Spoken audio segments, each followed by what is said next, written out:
देखिए, वंदे मातरम गाने पर कहा गया कि माफी मांगो नहीं तो स्कूल छोड़ दो, और देश के रक्षा मंत्री और गृह मंत्री को आरएसएस से मदद मांगनी पड़ी हो, और उसी आरएसएस को पंडित जवाहरलाल नेहरू कुचलने की बात किए थे। और आज राहुल गांधी आरोप होता है कि सरकार जो है आरएसएस हेडक्वार्टर नागपुर से चलती है। 1905 में जब अंग्रेज वंदे मातरम पर रोक लगा दिए, 16 साल का एक लड़का अंग्रेजों के सामने सीना तान कर वंदे मातरम गाया था, और तब अंग्रेज बोले थे माफी मांगो नहीं तो स्कूल छोड़ना पड़ेगा, और उन्होंने स्कूल छोड़ना सही समझा और स्कूल छोड़ दिया। और वो थे डॉक्टर केशव बलिराम हेडगेवार। इनका जो जन्म हुआ था 11 अप्रैल 1889 को, और इसी साल पंडित जवाहरलाल नेहरू का भी जन्म हुआ था। ये अंग्रेजों के सामने सीना तान के लड़ाई लड़ रहे थे। उस समय पंडित जवाहरलाल नेहरू ब्रिटेन में शिक्षा ग्रहण कर रहे थे, और आगे चल के 1925 में केशव बलिराम हेडगेवार जो थे वो आरएसएस की स्थापना करते। जब देश की लड़ाई चल रही थी अंग्रेजों से, इनके स्वयंसेवक जो है अंग्रेजों से लोहा ले रहे थे।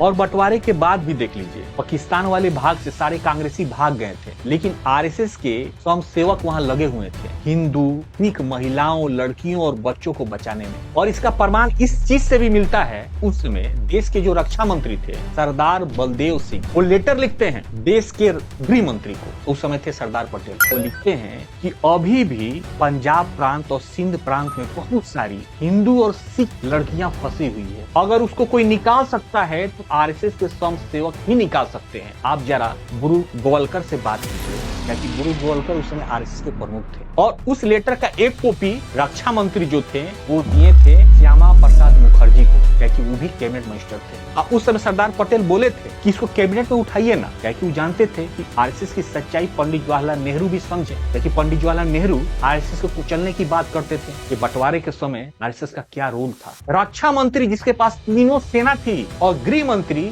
जिसके पास पूरा इंडिया का पुलिस था, वो मदद मांग रहा था इससे आरएसएस से। देखिए 1962 में जब भारत और चीन के बीच में लड़ाई हुआ था, तो आरएसएस के स्वयंसेवक ही थे जो सेना के साथ कंधे से कंधे मिला के लड़ाई लड़े थे, पूरे देश को संभाले थे। लेकिन पुलिस जो है कहीं ना कहीं एंगेज हो गई थी लड़ाई में, और यहाँ तक कि ट्रैफिक पुलिस की जगह भी वो ले लिए और यातायात को संभाले। रेलवे स्टेशन पर लंगर लगा के बैठे थे कि सेना के जवान जब रेल से जाएगा तो उसको खाना मिल पाए, और घायल सैनिकों को अपना खून तक दिए। ये थे आरएसएस। और अंतिम समय में पंडित जवाहरलाल नेहरू को रियलाइज हुआ, 1964 में वो मरे थे, और उसके एक साल पहले 26 जनवरी 1963 को वो लाल किला पेड़ में शामिल होने की अनुमति दे दिए आरएसएस के स्वयंसेवक को। ये है आरएसएस की सच्चाई।